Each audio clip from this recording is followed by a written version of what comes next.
Hello everyone, नमस्कार। आप देख रहे हैं लिटरेचर अड्डा में आपका बहुत बहुत स्वागत है। हम लोग नरेशन का असर्टिव सेंटेंस का रूल्स और उसकी एक्सरसाइज को पिछले कुछ लेक्चर्स में देखे हैं। ठीक अब उसके बाद से उसका अगला टॉपिक है इंट्रोगेटिव सेंटेंस। नरेशन का जो दूसरा हमारा टॉपिक होगा वह हमारा है इंट्रोगेटिव सेंटेंस। आइए अब इसके कुछ महत्वपूर्ण इंपॉर्टेंट रूल को देखते हैं और समझने का प्रयास करते हैं। उम्मीद है आपको पिछला वीडियो बहुत अच्छे तरीके से समझ में आया होगा। फिर उम्मीद करता हूं कि ये वीडियो भी लेक्चर भी आपको क्लास बहुत अच्छे तरीके से समझ में आएगा। आइए देखते हैं, लेट्स बिगिन आवर चैप्टर। इसे इसमें रूल दिया गया है इंट्रोगेटिव सेंटेंस में करा कि इंट्रोगेटिव सेंटेंस से प्रश्न का बोध होता है। पहली बात यू समझना है, इंट्रोगेटिव सेंटेंस कहते किसको हैं, यानी किसी बात में प्रश्न का बोध होता है उसी को हम क्या कहते हैं, इंट्रोगेटिव सेंटेंस कहते हैं। जैसे इंट्रोगेटिव सेंटेंस से प्रश्न का बोध होता है। इस प्रकार के वाक्यों को बदलने के लिए निम्न तरीके से परिवर्तन करते हैं। जैसे हम लोग असर्टिव सेंटेंस में नरेशन को बदलने का नियम देखा, ठीक उसी तरीके से इंट्रोगेटिव सेंटेंस में भी हमको बदलने का नियम है और उसको बदलने के लिए कुछ नियम को फॉलो करेंगे तो इसमें बहुत ज्यादा रफ टफ नहीं है कि समझ में ना आवे, ये बहुत आसान है। यदि असर्टिव सेंटेंस आपको समझ में आया होगा तो मुझे पूरा उम्मीद है कि ये इंट्रोगेटिव सेंटेंस नरेशन का जो पार्ट है बहुत अच्छे तरीके से समझ में आएगा। जैसे इसका सेकंड रूल दिया गया है, रिपोर्टिंग वर्ब सेड को आस्क्ड में या इंक्वायर्ड ऑफ में बदलते हैं। हम लोग देखे थे पिछले दिन असर्टिव में सेड को बदल दिए थे किस में, टोल्ड में, ये हम लोग देखे हैं। लेकिन ये जो रूल है सेड का टोल्ड में बदलने वाला, ये हमारा असर्टिव का है। लेकिन इंट्रोगेटिव में सेड के जगह पर हमको क्या करना है, ये देखिएगा, सेड के जगह पर हमको आस्क्ड करना है या इंक्वायर्ड ऑफ करना है, यानी कि दोनों में से किसी एक का प्रयोग हम सेड के जगह पर कर लेंगे। दूसरी बात, इसमें ऑब्जेक्ट से कोई लेना देना नहीं है कि सेड को सेड रहने देते थे, सेड को टोल्ड तब करते थे जब हमारा कोई ऑब्जेक्ट होता था। लेकिन यहाँ ऐसा कोई इशू नहीं है, आप सेड के स्थान पर आस्क करिए या इंक्वायर्ड ऑफ करिए, कोई भी लगाइए। अगला इसका रूल है, ये कहता है इंट्रोगेटिव सेंटेंसेस में रिपोर्टिंग वर्ब के बाद दैट कंजक्शन का प्रयोग नहीं करते हैं। यानी कि हम लोग देखे थे जब असर्टिव सेंटेंस पढ़ रहे थे तो कमास को हटा देते थे, सिंगल कॉमा डबल कमास को हटा देते तो उसके जगह पर कंजक्शन हमने दैट लगाया था। लेकिन ठीक यहाँ पर दैट नहीं होगा इंट्रोगेटिव सेंटेंस में। इंट्रोगेटिव सेंटेंस में हमारा दो वर्ड मिलता है, एक होता है इफ होता है और दूसरा होता है वेदर होता है। अभी देखते हैं, इंट्रोगेटिव सेंटेंस में रिपोर्टिंग वर्ब के बाद दैट कंजक्शन का प्रयोग नहीं करते हैं। ठीक इसके आगे रूल है, इसमें दिया गया है इनडायरेक्ट नरेशन में प्रश्नवाचक वाक्यों को असर्टिव सेंटेंसेस के रूल के अनुसार बदलते हैं। जैसे कि हम लोग असर्टिव सेंटेंस में देखा कि प्रेजेंट इंडेफिनिट आया था तो उसको हम पास्ट इंडेफिनिट किए थे, प्रेजेंट कंटीन्यूअस था पास्ट कंटीन्यूअस किए थे। उस तरीके से हमने टोटल रूल को चेंज कर लिए अकॉर्डिंग टू असर्टिव के अनुसार ही नरेशन इंट्रोगेटिव वाला में वही रूल यहां अप्लाई करेंगे। अगला कहता है कि इनडायरेक्ट नरेशन में प्रश्नवाचक वाक्यों को असर्टिव सेंटेंस के रूल्स के अनुसार बदलते हैं और ठीक प्रश्नवाचक चिन्ह हटा देते हैं। प्रश्नवाचक चिन्ह अब जब इनडायरेक्ट में बना लेंगे तो इसको हमको हटाना पड़ेगा। जब हटाएंगे तो क्या लगाएंगे, हम लोग फुल स्टॉप लगाते हैं, फुल स्टॉप लगा देते हैं और ये हमारा नरेशन कंप्लीट हो जाता है। जैसे अगला रूल इसमें दिया है, अगर रिपोर्टेड स्पीच किसी सहायक क्रिया से प्रारंभ हो, जैसे इज है, एम है, आर है, वाज है, वर है, विल है, सेल है, कैन है, कुड है, मे है, माइट है, सब मिलाकर के सहायक क्रिया जो एक्सिलरी वर्ब होते हैं, हेल्पिंग वर्ब होते हैं, उनकी टोटल संख्या 24 होती है। यानी उनमें से कहीं से शुरू हो जाए, इज एम आर जिसी में लिखा गया है, पूरा नहीं लिखे हैं, 24 होता है। इसमें ध्यान देने वाली बात है, जब इसमें से किसी भी एक सहायक क्रिया से प्रारंभ हो तो इनडायरेक्ट स्पीच को कनेक्टिव वर्ड, यहां ध्यान देने वाली बात यह है कम जी, कनेक्टिव वर्ड जैसे हमने देखा था क्या दैट असर्टिव में, तो यहां हमको दैट नहीं लगाना है। अब क्या लगाना है कनेक्टिव वर्ड, हमको लगाना है कनेक्टिव वर्ड में इफ लगाना है या इसको वेदर लगाना है, ठीक है। इफ लगाइए या वेदर लगाइए। सबसे अधिक इस्तेमाल आप इफ का करिए, स्पेलिंग के गलती की चांसेस नहीं होता है एक इसका वेदर कब लगेगा इसके लिए आगे हम रूल में देते हैं। एक ही टर्म है जहां पर हम वेदर ही लगाते हैं, इफ वहां नहीं लगाया जाता है, जस्ट अभी हम दे रहे हैं उसको रूल में, ठीक, लगाते हैं। और इसके बाद सब्जेक्ट लगाकर फिर क्रिया का प्रयोग कर लिया जाता है। उस तरीके से हमारे क्या हो जाएगा, रूल बन करके तैयार होगा। अभी हम जस्ट एक दो एग्जांपल इसका हम लोग चेक करते हैं और आगे बढ़ते हैं। उम्मीद है आपको ये समझ में आया होगा, जरूर नोट डाउन करिए, उसको बनाइए।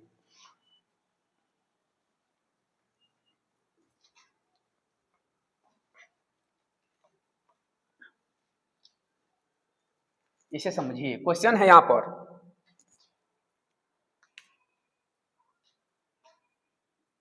ही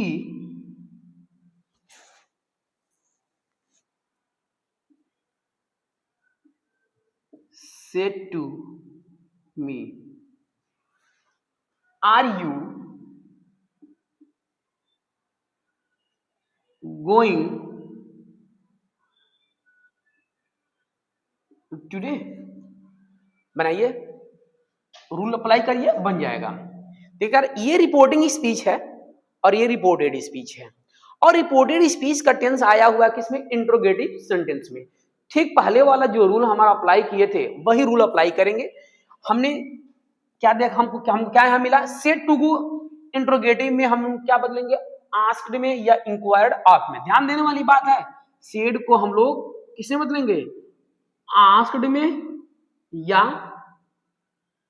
इंक्वायर्ड ऑफ में बदलेंगे। अधिकतम आस्क्ड लगाइएगा, स्पेलिंग की चांसेस गलती का नहीं होगा। तो ही आस्क्ड मी। अब देखिए ये कंजक्शन स्टडी में हम दैट लगाए थे, लेकिन यहां हम क्या लगाएंगे कंजक्शन, यहां पर हमारा दो कंजक्शन है, एक है इफ और दूसरा है वेदर। या तो इफ लगाइए या वेदर लगाइए, कंडीशन हमारा इफ ही लगा दें बेहतर रहेगा, इफ। अब असर्टिव सेंटेंस के अकॉर्डिंग जैसे ये रूल अप्लाई किए थे ठीक उसी के अकॉर्डिंग हम बदलेंगे। अब यहां देखिए इफ के बाद याद रखिएगा कभी भी, या वेदर के बाद कभी भी क्या आएगा, सब्जेक्ट आएगा, यानी हम सब्जेक्ट ही लिखेंगे। ये नहीं है कि इफ के बाद आर का हम बदल दें, प्रेजेंट कंटिन्यूअस है, जैसे समझने वाली थोड़ा सा ध्यान देंगे तो समझ में आ जाएगा। जैसे हम इफ कर लिए कोई बात नहीं, कनेक्टिंग वर्ड लगा दिए, आर का हम लोग चाहे वाज कर ले चाहे वर्क कर ले वो कर दें, तो याद रखिएगा गलत हो जाएगा।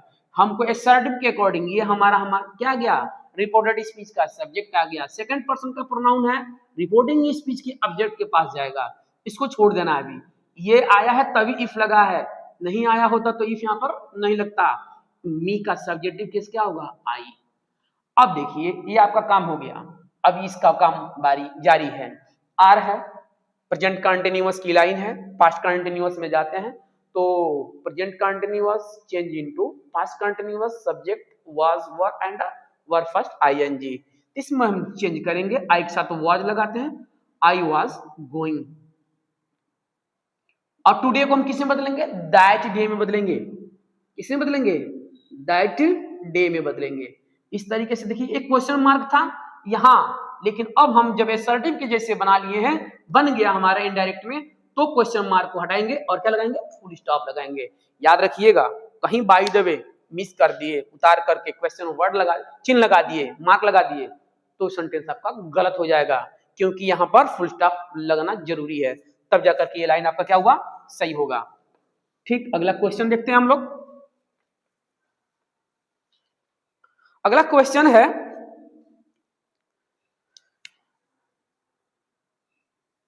Ram said to Hari comma double दीजिएगा, कंजक्शन लिखेंगे डबल में, कमाज में, will you give me this pen, question mark, double close कर दीजिए। याद रखिए, इसको बनाइएगा, बनेगा आराम से, इसको बना लेंगे। यहां देखिए सेट 2 है, चाहिए तो आप आस्क लगाइए या इंक्वायर्ड आप लगाइए। राम आस्क्ड हरी। देखिए कनेक्टिंग वर्ड इसका क्या लगाएंगे, इफ लगाइए। इफ यू है किसके पास, हरि के पास, यहां लिखना पड़ेगा ही। याद रखिएगा दोनों का, राम का प्रोनाउन भी ही होगा और हरि का प्रोनाउन भी ही होगा। इस कंडीशन में आपको नाम लिखना जरूरी होगा। हरि, विल है तो क्या होगा, ही वुड गिव। अब मी है, किसके पास जाएगा, ये राम के पास जाएगा, तो राम का ऑब्जेक्टिव किस क्या होगा, हिम होगा। दिस है तो क्या होगा, दैट होगा। पेन कर दीजिए, फुल स्टॉप कर दीजिए। इस तरीके से हमारा बन करके इनडायरेक्ट स्पीच तैयार हो गया। Ram asked Hari if he would give him that pen. अगला क्वेश्चन है और देखते हैं।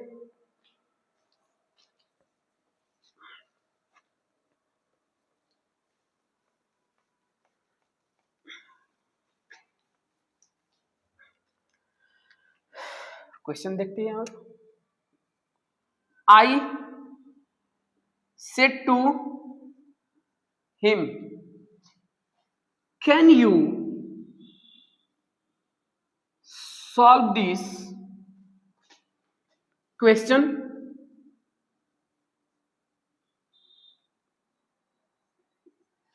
सॉल्व करिए, इसको बनाएंगे तो होगा I asked him if you किसके पास, हिम के पास, सब्जेक्टिव केस है इसका ही होगा।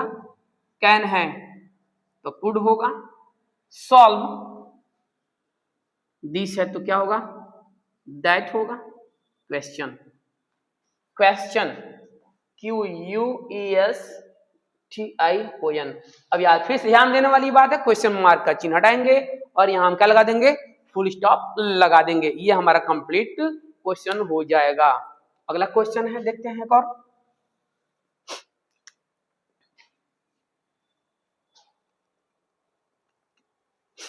हरी said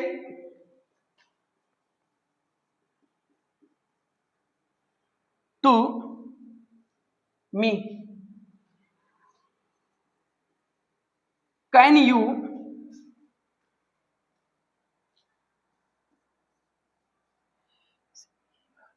you serve me some fruits, can you serve me some fruits। इसको लगाइए, बनाएंगे। हरी आस्क्ड मी इफ यू किसके पास, मी के पास, आई could serve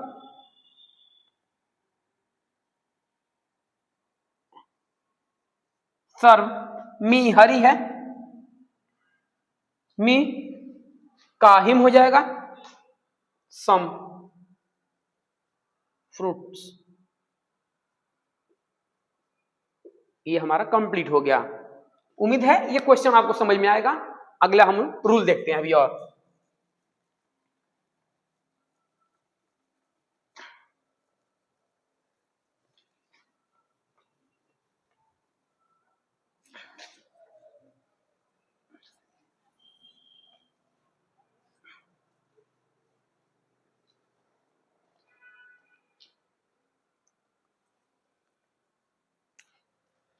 अगर रिपोर्टेड स्पीच में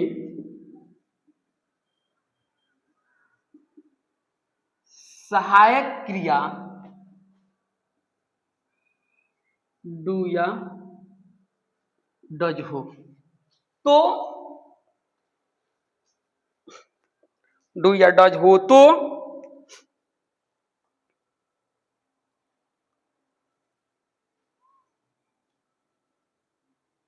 और उसके बाद नॉट न हो तो इनडायरेक्ट बनाते समय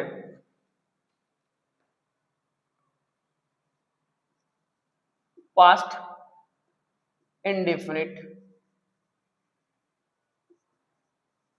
में बनाते हैं।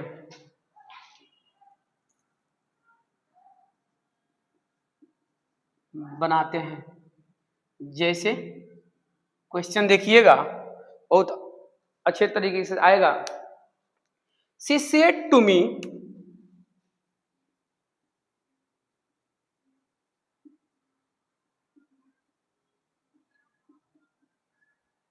Do you know Mohan. कोशिश करिए बनाने के लिए, देखिए बनाइए, थोड़ा बन रहा है कि नहीं बन रहा, रूल के अकॉर्डिंग बनाइए, उम्मीद है कि आपको बनेगा। आइए देखते हैं। सी आस्क्ड मी, हटाइए इसको। इफ यू किसके पास, मी के पास, आई ये हट जाएगा। प्रेजेंट इंडेफिनिट का इंट्रोगेटिव है, पास्ट इंडेफिनिट का असर्टिव बनेगा।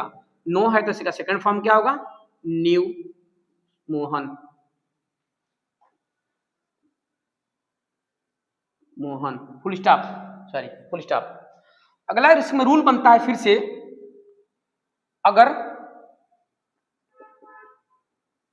रिपोर्टेड स्पीच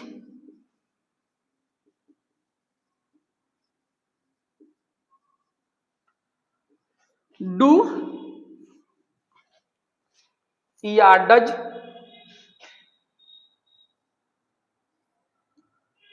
से प्रारंभ हो और नॉट आया हो तो इनडायरेक्ट बनाते समय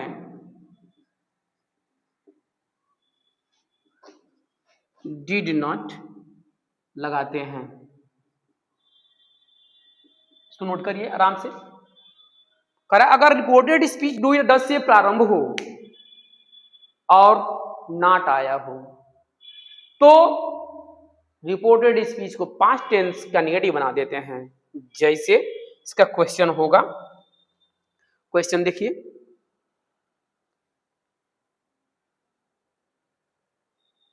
father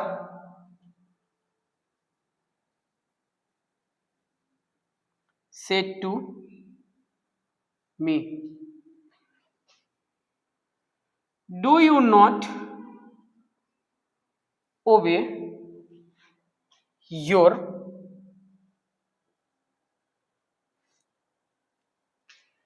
father said to me, do you not obey your teachers। इसको बनाइएगा, बनेगा फादर आस्क्ड मी इफ, देखिएगा यहां नॉट आया हुआ है, इसको ले चलिए, मी आई, नेगेटिव बनेगा इसका, डिड नॉट ओबे, योर है इसी के पास जाएगा, इसका माई होगा, माई टीचर फुल स्टॉप। इस तरीके से ये हमारा नरेशन का जो कुछ रूल है, ये बहुत ही इंपॉर्टेंट रूल है, एग्जाम के पॉइंट ऑफ व्यू से बहुत शानदार है। कंपटीशन के लिए भी क्वेश्चन ये बार बार पूछा भी जाता है, एग्जाम में भी पूछा जाता है, क्लास 10th में 12th में कोई भी कंपटीशन में ये क्वेश्चन पूछा जाने वाला है। ये रूल इसको ध्यान से देखेंगे तो समझ में आएगा। उम्मीद है आपको ये लेक्चर समझ में आ जाएगा और अधिक से अधिक वीडियो को लाइक करिए, कमेंट करिए, शेयर कीजिए और कृपया करके थोड़ा सा सब्सक्राइब कीजिए। देखने के लिए बहुत बहुत धन्यवाद। Thank you.